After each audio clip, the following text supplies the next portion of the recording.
नमस्कार। आज हम पढ़ेंगे चैप्टर 3 जनसंख्या संगठन की वेरी शॉर्ट, शॉर्ट और लॉन्ग आंसर। तो आइए शुरू करते हैं। Very short. तो हमारा पहला प्रश्न है, जनसंख्या संगठन से क्या तात्पर्य है?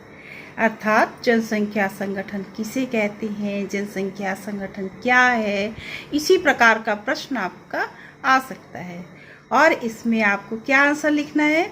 जनसंख्या संगठन को जनसंख्या संरचना भी कहा जाता है।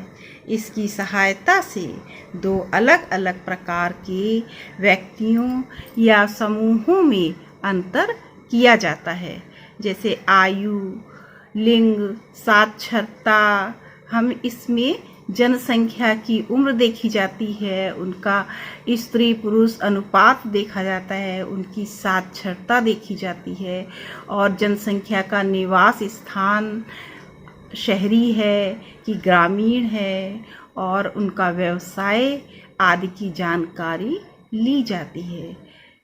जनसंख्या संगठन के ये महत्वपूर्ण घटक हैं। इन्हीं के द्वारा ये आयु, लिंग, साक्षरता, आवास, व्यवसाय, इन्हीं के द्वारा जनसंख्या संगठन को प्रदर्शित किया जाता है।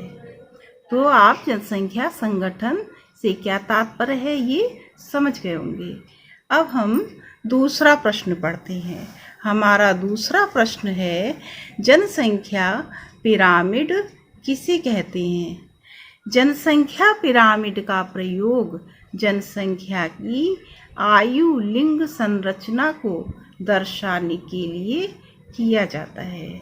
इसमें जनसंख्या पिरामिड को एक चित्र के द्वारा हम जनसंख्या की आयु, लिंग और संरचना को दिखाते हैं।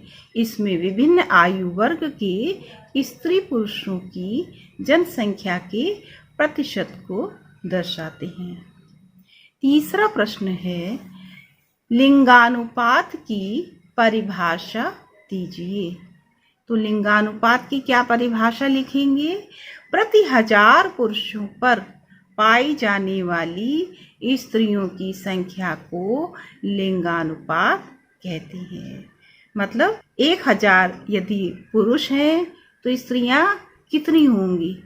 तो ये कहलाता है लिंगानुपात। चौथा प्रश्न है, त्रिभुजाकार पिरामिड क्या है? तो देखिए, त्रिभुजाकार पिरामिड क्या है? जिन देशों में जनसंख्या बढ़ती रहती है वहाँ का आयु लिंग पिरामिड त्रिभुजाकार होता है, जिसका आकार नीचे की ओर चौड़ा होता है और ऊपर की ओर सकरा होता है। ये देखिए त्रिभुजाकार पिरामिड, ये भारत और नेपाल और इसी प्रकार के विकासशील देशों का होता है। ये जनसंख्या वृद्धि दर को दिखा रहा है। इस प्रकार से जनसंख्या यहाँ पर बढ़ रही है, तो ये कहलाता है त्रिभुजाकार पिरामिड।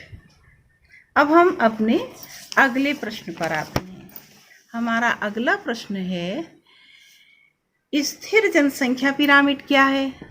जिन देशों में जन्म दर और मृत्यु दर लगभग समान होती है, जन्म दर भी कम होती है, मृत्यु दर भी कम होती है, बराबर रहती है, जहाँ पर जन्म दर और मृत्यु दर बराबर होती है वहाँ इस प्रकार का पिरामिड बनता है, घंटी की आकार का पिरामिड। ये ऊपर थोड़ा सकरा होता है, नीचे चौड़ा होता है, तो इसे हम कहते हैं शुंडाकार आकृति का पिरामिड।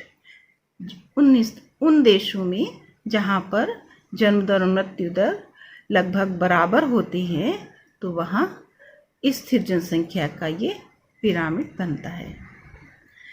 अब हमारा छठा प्रश्न है, घटती जनसंख्या पिरामिड क्या है? तो घटती जनसंख्या का पिरामिड ऐसा पिरामिड नकारात्मक वृद्धि वाले देशों की जनसंख्या का बनता है, जहाँ पर जनसंख्या की वृद्धि नहीं होती है। यहाँ जन्म दर और मृत्यु दर दोनों ही निम्न पाई जाती हैं। जन्म दर भी कम होती है और मृत्यु दर भी कम होती है। ये पिरामिड विकसित देशों का होता है, जैसे जापान का, अमेरिका का, जो विकसित देश हैं, जो अपने यहाँ की जनसंख्या को, जन्म दर को कंट्रोल भी किए हैं और स्वास्थ्य सेवाओं के कारण वहाँ मृत्यु दर भी कम है। इस कारण से वहाँ इस आकृति का पिरामिड, घटती जनसंख्या का पिरामिड बनता है। ये हमारे अति लघु प्रश्न थे।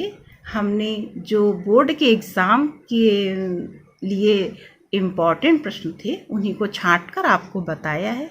अब हम आगे लघु प्रश्नों को देखेंगे। अब हम पढ़ते हैं लघु प्रश्न। हमारा पहला लघु प्रश्न है, विकासशील देशों में नगरीकरण की दर तेजी से क्यों बढ़ रही है? तो आइए जानते हैं। विकासशील देशों में नगरीकरण में वृद्धि के अनेक कारण हैं। पहला कारण है ग्रामीण जनसंख्या का रोजगार की तलाश में नगरों में आना।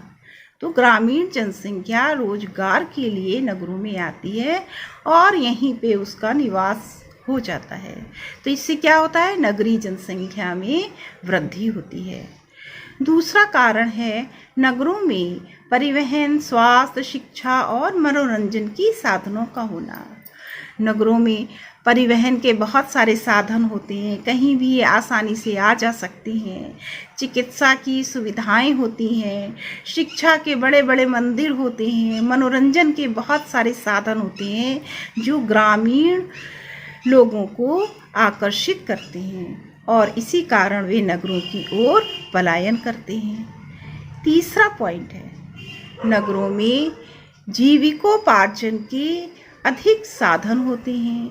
विभिन्न प्रकार के कारखाने, उद्योग यहाँ पर पाए जाते हैं, जिसके कारण उन्हें जीविकोपार्जन के साधन ढूंढने में आसानी होती है और इसी कारण लोग नगरों में निवास करने के लिए आ जाते हैं। इन सभी कारणों से ग्रामीण जनसंख्या नगरों की ओर आकर्षित होती है और ग्रामीण क्षेत्रों से नगरों की ओर प्रवास करती है, जिससे क्या होता है? नगरीकरण की दर में वृद्धि होती है। अब हम अपना अगला प्रश्न देखते हैं। हम प्रश्न 2, साक्षरता दर को प्रभावित करने वाले कौन कौन से कारक हैं? इसका उत्तर है, भारत में उस व्यक्ति को साक्षर कहते हैं जो 7 वर्ष से अधिक उम्र का हो, जो पढ़ने लिखने के साथ गणना करने की योग्यता रखता हो। तो भारत में साक्षर किसे कहते हैं? जो 7 वर्ष से अधिक उम्र का हो और पढ़ने लिखने की योग्यता रखता हो। इसके अलावा साक्षरता किसी भी देश की सामाजिक एवं आर्थिक स्थिति को बतलाती है।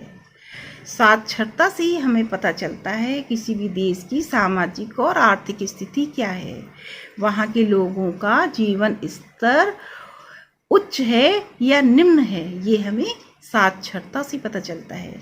समाज में स्त्रियों की क्या स्थिति है, शिक्षा किस प्रकार की है, शिक्षा की क्या क्या सुविधाएं हैं, सरकार लोगों के लिए कौन से प्रोजेक्ट ला रही है, विकास कार्यों के लिए सरकार क्या कर रही है। तो ये सभी सरकार के निर्णय आदि को समझने में भी सहायता करती है और ये सभी साक्षरता को प्रभावित करने वाले कारक हैं। तो आज बस इतना ही। यदि हमारा वीडियो पसंद आया हो तो लाइक कीजिए, शेयर कीजिए, सब्सक्राइब कीजिए। धन्यवाद।